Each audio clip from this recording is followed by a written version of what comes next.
أعوذ بالله السميع العليم من الشيطان الرجيم. بسم الله الرحمن الرحيم. I would like to talk to you brothers and sisters today about parts of the story of Prophet Ibrahim alayhi salam. And today I would like to concentrate on the part of the relation between Ibrahim alayhi salam and his child Ismail and other children. Go to Surah Al-Baqarah and Ayah 126. It says, وَإِذْ يَرْفَعُ إِبْرَاهِيمُ الْقَوَاعِدَ مِنَ الْبَيْتِ وَإِسْمَاعِيلُ رَبَّنَا تَقَبَّلْ مِنَّا إِنَّكَ أَنْتَ السَّمِيعُ الْعَلِيمُ رَبَّنَا وَاجْعَلْنَا مُسْلِمَيْنِ لَكَ وَمِنْ ذُرِّيَّتِنَا أُمَّةً مُسْلِمَةً لَكَ وَأَرِنَا مَنَاسِكَنَا وَتُبْ عَلَيْنَا إِنَّكَ أَنْتَ التَّوَّابُ الرَّحِيمُ ربنا وابعث فيهم رسولا منهم يتلو عليهم آياتك ويعلمهم الكتاب والحكمة ويعلمهم الكتاب والحكمة ويزكيهم إنك أنت العزيز الحكيم. And reading those ayahs, besides the obvious facts in there that Ibrahim alayhi salam built the Kaaba with Ismail, and Ibrahim alayhi salam was making the dua, him and Ismail, and asking, both of them asking guidance from Allah subhanahu wa ta'ala. And I want every one of us to go beyond this. How many of us did something with his son? Something for the sake of Allah. We go and do things together. We go and make dua together. And we go and ask Allah's guidance and hidayah together. And the relation, subhanAllah, between Ibrahim and his son, you can feel a lot of intimacy. It went beyond just a father and son doing something together. It is they acting like they are one unit. And this is mentioned in the Quran to teach us how to be parents to our children. We don't teach them by dictation. We teach them by example. And Ibrahim alayhi salam was the best example, that he taught his son, and you see the actions, that the result of teaching his son, the result of him being so close to his son, that they can do things together. And they don't start, let's make dua together. No, they're making the dua together. They don't say, what are we going to make dua about? They are making the dua. They're asking guidance from Allah subhanahu wa ta'ala together. And there is no barrier in the relation between Ismail and Ibrahim alayhim salam. And evidence in that, قال إبراهيم إني أرى في المنام يا بني إني أرى في المنام أني أذبحك فانظر ما ترى. I mean, there is no barrier, there is no wall between Ibrahim and Ismail. He had the dream.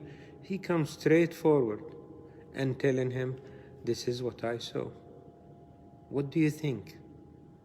And this is when our children reach the age that they are, old enough.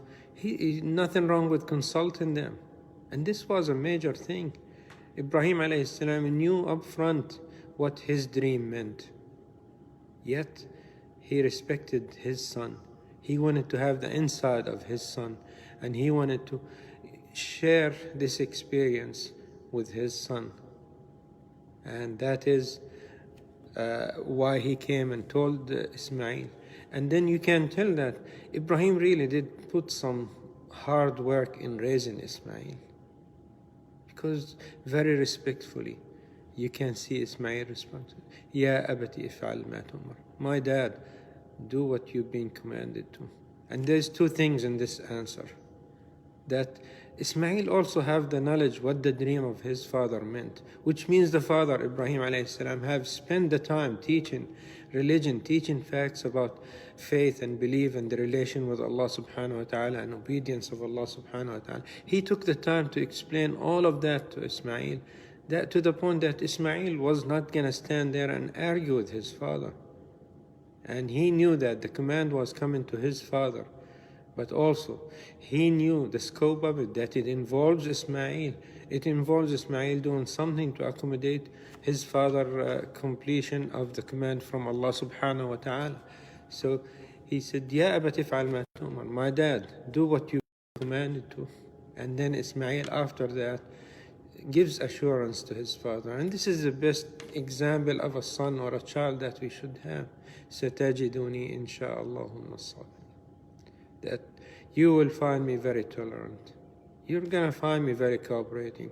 I'm gonna help you get this command that you've been given done, even if it meant the end of my life. And that is what Ismail didn't say, but the implication was clear. Ismail wasn't gonna help his father go kill an animal somewhere else. Ismail was knowing that his father was asked to kill him and to sacrifice him for the sake of Allah, and was explaining and indicating very clearly to his father that not only am I a willing participant, I will do my best not to even cause this incident, this action, to cause any damage to you.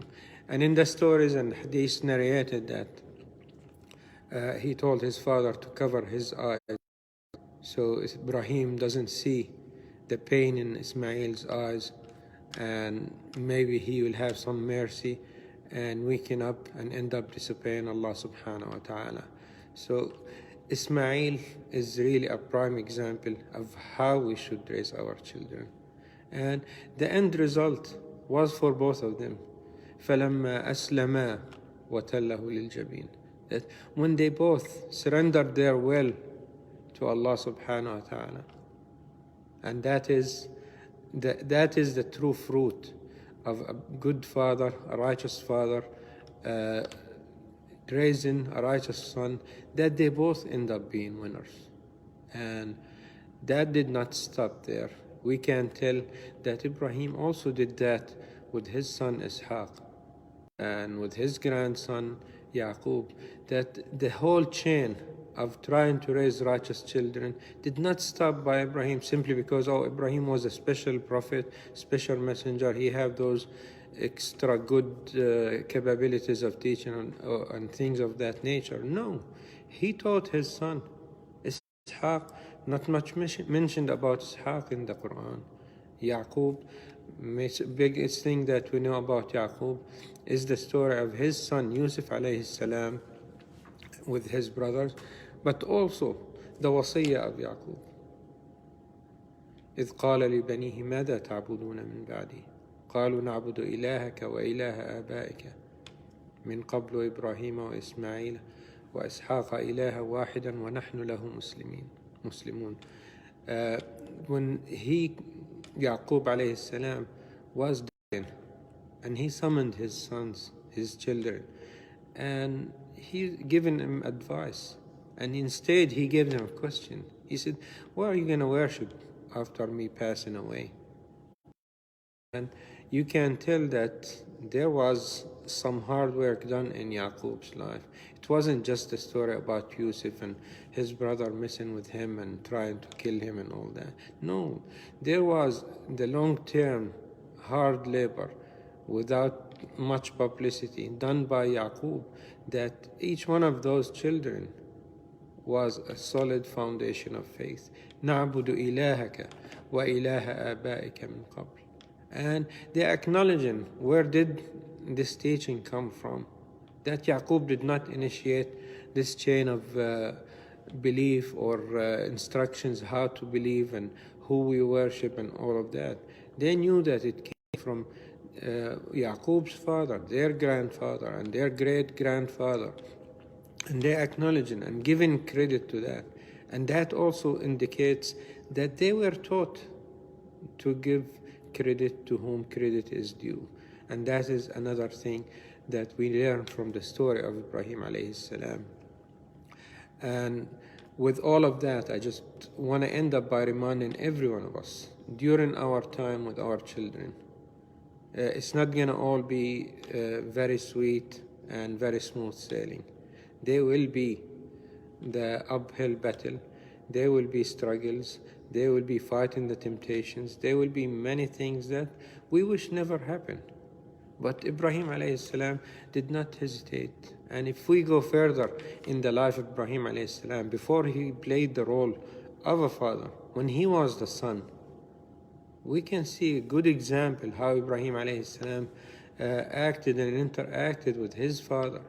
That was a very hard and tough situation that Ibrahim alayhi salam went through with his father. But Ibrahim alayhi salam at no point, and I'm saying this to all our youth, all our children, not at any point that he was rude or disrespectful to his father.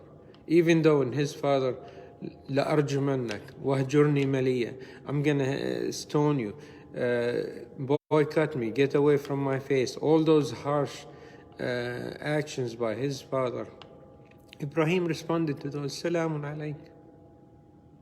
He responded to him, Sa'astaghfiru laka Rabbi. Peace be upon you. And then another situation, I will ask Allah to forgive you. But not at any point Ibrahim alayhi salam was disrespectful to his father.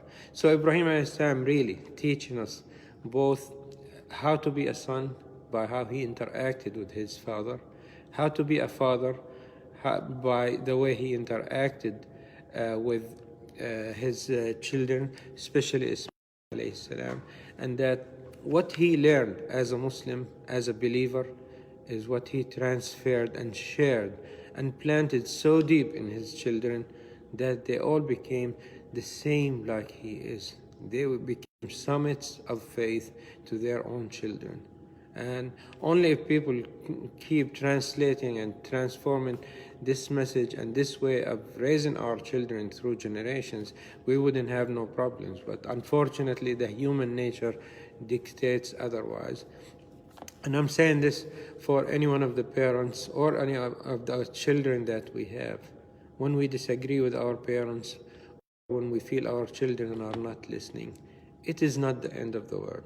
That there is always the hope and there is always the persistence. It is a journey, not a sprint. We go with our children, our relation with them, it starts when they're born and doesn't end until we die. And I'm saying that because even if, la samahullah, one of our children passes away in our lifetime, we still owe our obligation to them the same way as if they are alive. We owe it to keep their good deeds happening. If they messed up anything in their life, we try to keep asking Allah for forgiveness for them. And one thing that really brings things together is sharing life experience with our children. Ibrahim alayhi salam, his ability probably was okay to do any task that Allah asked him to do by himself. But you can see the task before he have children, he done them fine. And the task when he have a son, he's done it with Ismail.